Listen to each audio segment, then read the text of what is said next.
expeditions ever to disembark at Stanleyville in the heart of the Belgian Congo presents a startling contrast with the severities of previous explorers, such as the great Stanley, after whom the town is named. This time it is a completely motorized safari, including two of the most amazingly modernized luxury trailers ever built in any country, the Jungle Yachts, powered by International Harvester.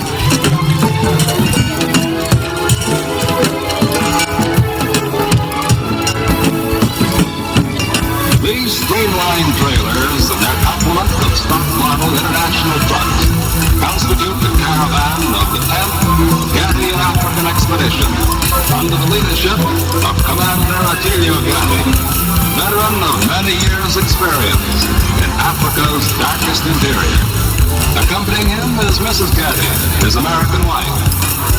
Two American engineers are in charge of the elaborate mechanized equipment, and the American cameraman. A brief stop before taking the trail into the dense interior.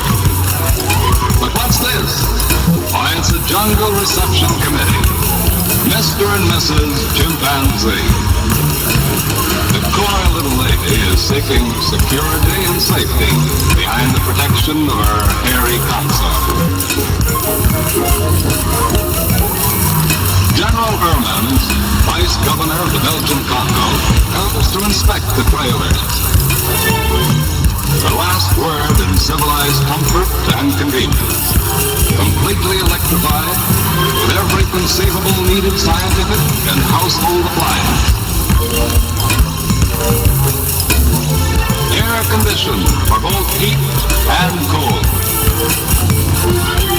Here is the elegant bathroom. Truly, these are trailers of tomorrow. The Gatti Expedition flag is attached to each of the units. Last-minute preparations have been completed, and the caravan is on its way.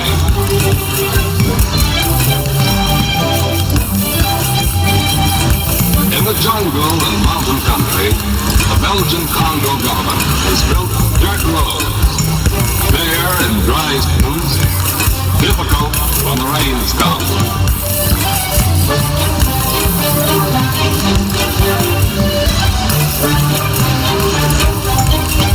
When rivers are reached, the long, heavy trailers and the trucks are loaded onto crude pontoons to be ferried precariously over the murky waters, where the result of an upset may be more than the important loss of equipment. Beyond Eremo, as many as 7 pontoon crossings must be made in traveling 500 miles. At last, safely across, we hurry on our way again, gliding over the miles, accomplishing in hours distances which once required days of the most grueling ordeal. Passing through native villages, the inhabitants stare in amazement as the fabulous caravan rolls by. Then race after the last car. As he refuses to take no for an answer, well, we yield to his pleading. He is given the job of polishing the trucks, but his work is interrupted by the invasion of millions and millions of migrating locusts. Everything must be closed up tight, or when they come down on our camp, they'll swarm into every open window and door, into every uncovered pot on the stove. Here they come. We're in for a deluge.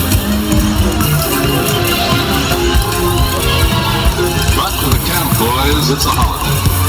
Dry and cooked, they're a delicacy to eat, so the natives think. Breaking camp and moving our tons of supplies is no small task. This steel-bodied International carries the bulk of the material. While scientific, photographic, and other equipment is adequately transported in a station wagon and a wire-paneled truck. But whoa, what's this? We're already in the big game country. Whoa, what's this?